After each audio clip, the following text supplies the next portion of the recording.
زمین سے ٹھیک 400 کلومیٹر اوپر خلا کے گھوپ اندھیرے میں ایک پراسرار 20 منزلہ سفید ڈھانچہ خاموشی سے گردش کر رہا ہے۔ اب یہ کوئی عام سیٹلائٹ ہرگز نہیں ہے، بلکہ انسانیت کی ایک انتہائی تنہا اور حیرت انگیز خلائی قیامگاہ ہے جہاں تک رسائی بہت ہی محدود ہے۔ آج کے اس تجزیے میں ہم اس اکیلے تیرتے ہوئے خلائی قلعے کے رازوں سے پردہ اٹھائیں گے اور جانیں گے کہ آخر اس کے اندر چل کیا رہا ہے۔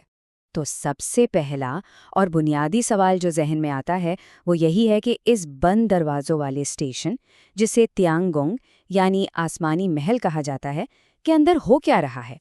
یہ اسٹیشن دنیا سے مکمل طور پر کٹا ہوا ہے، لیکن اس کی دیواروں کے پیچھے کچھ ایسے مخصوص اور حیران کن سائنسی تجربات جاری ہیں جن کے بارے میں بیرونی دنیا کو بہت کم علم ہے۔ اچھا، اس پوری صورتحال کو سمجھنے کے لیے ہمیں ذرا ماضی میں جانا ہوگا۔ 1998 میں انٹرنیشنل اسپیس اسٹیشن یا ISS بنا، جو 16 ممالک کا مشترکہ منصوبہ تھا، لیکن چین اس کا حصہ نہیں تھا۔ پھر 2011 میں امریکہ میں ایک قانون پاس ہوا جسے وولف ترمیم کہتے ہیں۔ اس قانون نے ناسا کو چین کے ساتھ کام کرنے سے مکمل طور پر روک دیا۔ بس اسی پابندی نے ایک آزاد اور خود مختار اسٹیشن کی بنیاد رکھی، اور نتیجے کے طور پر 2021 اور 22 کے دوران چین نے اپنے تیانگونگ اسٹیشن کے موڈیولز خلا میں بھیج دیے۔ اب اگر ہم ان دونوں کا موازنہ کریں تو ایک بہت دلچسپ فرق سامنے آتا ہے۔ ISS دراصل ایک عالمی گاؤں کی طرح ہے، ایک بہت بڑا بین الاقوامی منصوبہ جہاں کئی ممالک مل کر کام کرتے ہیں۔ اس کے بالکل برعکس تیانگونگ کا ماڈل قطعی مختلف ہے۔ یہ بہت کمپیکٹ ہے، اور سب سے اہم بات، یہ صرف ایک ہی ملک کی ملکیت ہے۔ یہ بنیادی فرق ہمیں ان دونوں کے مقاصد کو سمجھنے میں بہت مدد دیتا ہے۔ اگر ہم اعداد و شمار پر نظر ڈالیں تو سائز کا یہ فرق اور بھی واضح ہو جاتا ہے۔ کہاں ISS کا 450 ٹن وزن اور 16 کمرے، اور کہاں تیانگونگ کا صرف 70 ٹن وزن اور محض 3 کمرے۔ لیکن اس کے چھوٹے سائز پر مت جائیے گا۔ ان 3 کمروں والی لیب کے اندر ایسی زبردست اور گہری سائنسی تحقیق ہو رہی ہے جو کسی کو بھی حیران کرنے کے لیے کافی ہے۔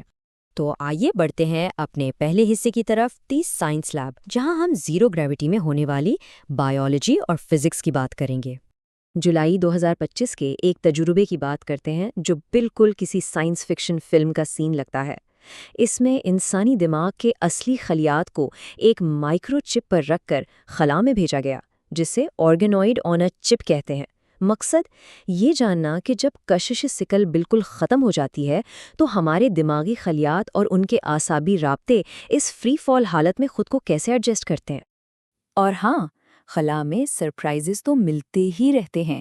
2023 میں شینزو 15 کے خلاباز جب اسٹیشن کی صفائی کر رہے تھے تو انہیں ایک حیرت انگیز چیز ملی، ایک ایسا بیکٹیریا جو خلا کے اس انتہائی سخت اور تابکان ماحول میں رہتے ہوئے میوٹیٹ ہو کر بالکل ہی ایک نئی قسم میں تبدیل ہو چکا تھا۔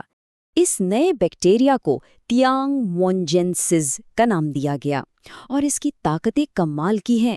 یہ شدید ترین تابکاری برداشت کر سکتا ہے، اپنے DNA کی تیزی سے مرمت کر لیتا ہے، اور اس نے اپنے گرد ایک خاص حیاتیاتی حفاظتی شیلڈ بھی بنا لی ہیں۔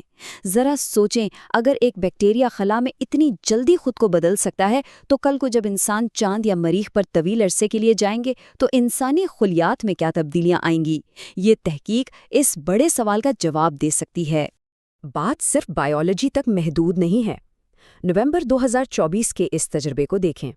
انہوں نے چاند کی مٹی جیسے مواد سے باقاعدہ اینٹیں بنائیں اور انہیں کھلے خلا میں رکھ دیا۔ منطق بڑی سیدھی سی ہے۔ اگر آپ 2030 تک چاند پر ایک مستقل بیس بنانا چاہتے ہیں تو وہاں تعمیر کرنے سے پہلے آپ کو یہ تو پرکھنا پڑے گا کہ آیا آپ کا تعمیراتی مواد خلا کی شدید تابکاری اور درجہ حرارت کو مسلسل 3 سال تک برداشت کر بھی سکتا ہے یا نہیں۔ اسی طرح مستقبل کی تیاری کا ایک اور انتہائی اہم قدم شینزو 21 مشن میں اٹھایا گیا۔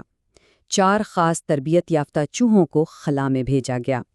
سائنسدان یہ مانیٹر کر رہے ہیں کہ زیرو گریوٹی میں ان کی ہڈیاں اور پٹھے کتنے کمزور ہوتے ہیں، اور سب سے بڑھ کر یہ کہ کیا وہاں افزائش نسل ممکن ہے۔ زمین سے باہر مستقبل کی انسانی بستیوں کے لیے اس سے زیادہ اہم ڈیٹا شاید ہی کوئی اور ہو۔ اب چلتے ہیں دوسرے حصے کی جانب، ووکونگ AI اسسٹنٹ اور آسمانی محل کا جدید انتظام۔ ان تمام پیچیدہ تجربات کو سنبھالنے کے لیے انٹری ہوتی ہے ووکونگ کی۔ یہ ایک بے حد جدید مصنوعی ذہانت کا سسٹم ہے جسے جولائی 2025 میں اسٹیشن پر لایا گیا۔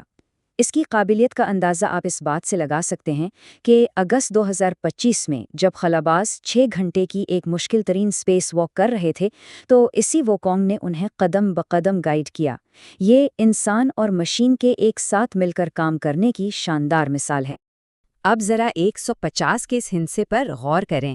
یہ کوئی معمولی نمبر نہیں ہے، یہ دراصل ان 150 ٹیرا بائٹ ڈیٹا کو ظاہر کرتا ہے جو صرف سال 2025 کے دوران 31 نئے سائنسی منصوبوں سے جمع کیا گیا ہے۔ یعنی تحقیق کا اسکیل واقعی حیران کن ہے۔ تو یہاں اہم نکتہ یہ ہے کہ ان کے عزائم بہت بڑے ہیں۔ اس وقت اسٹیشن پر لگ بھگ 200 تجربات چل رہے ہیں، لیکن ان کا واضح ہدف اسے 1000 تک لے جانا ہے، جس میں کینسر سیلز سے لے کر ڈارک میٹر تک ہر چیز پر تحقیق شامل ہے۔ لیکن اس ساری ترقی کے ساتھ ہمیں ایک اہم جغرافیائی اور سیاسی حقیقت کو بھی موروثی طور پر سمجھنا ہوگا۔ وولف ترمیم کے باعث یہ اسٹیشن ایک مکمل طور پر آزاد ڈیٹا سائلو بن چکا ہے، یعنی وہ اپنا ڈیٹا خود بناتے ہیں، اسے محفوظ رکھتے ہیں اور اپنی مرضی کے مطابق دنیا کے سامنے لاتے ہیں۔ وہاں ISS کی طرح کوئی بین الاقوامی ٹیم موجود نہیں جو ڈیٹا کو چیک کرے۔ اور اب ہم آتے ہیں اپنے تیسرے اور آخری حصے پر، مدار کا مستقبل اور خلا میں شروع ہونے والا ایک نیا باب۔ ہمارے سروں کے عین اوپر ایک بہت بڑی تبدیلی دستک دے رہی ہے۔ انٹرنیشنل اسپیس اسٹیشن جو پچھلے 28 سالوں سے انسانیت کی خدمت کر رہا ہے، اب پرانا ہو چکا ہے اور اسے 2030 کے لگ بھگ ریٹائر کر دیا جائے گا۔ اس کے بعد زمین کے مدار کا نقشہ یکسر تبدیل ہو جائے گا۔ اب ذرا ان تمام کڑیوں کو ملا کر دیکھتے ہیں۔ وہ دماغی خلیات، چاند کی مٹی والی اینٹیں، چوہوں پر ہونے والے تجربات، یہ سب بکھرے ہوئے پروجیکٹس نہیں ہیں۔ جب ISS ریٹائر ہو جائے گا تو تیانگونگ اکیلا فعال اسٹیشن رہ جائے گا، اور یہ تمام تجربات دراصل انسان کو 2030 تک چاند پر اور پھر اس کے بعد مریخ پر مستقل طور پر بسانے کی ایک بہت بڑی اور مربوط تیاری کا حصہ ہیں۔ ہم آج کے اس تجزیے کو اسی ایک اہم اور گہرے سوال پر ختم کرتے ہیں۔ جب زمین کے مدار میں صرف ایک ہی فعال خلائی اسٹیشن باقی رہ جائے گا جو اپنی طرز کی بالکل منفرد اور تنہا سائنسی ترقی کر رہا ہے، تو خلا میں طاقت اور سائنس کا یہ بدلتا ہوا توازن آخر کیا رنگ لائے گا؟ کیا یہ ہمیں ستاروں تک پہنچنے کا نیا راستہ دکھائے گا؟ اس بارے میں ضرور سوچیے گا، کیونکہ یہ انسانیت کے مستقبل کا سوال ہے۔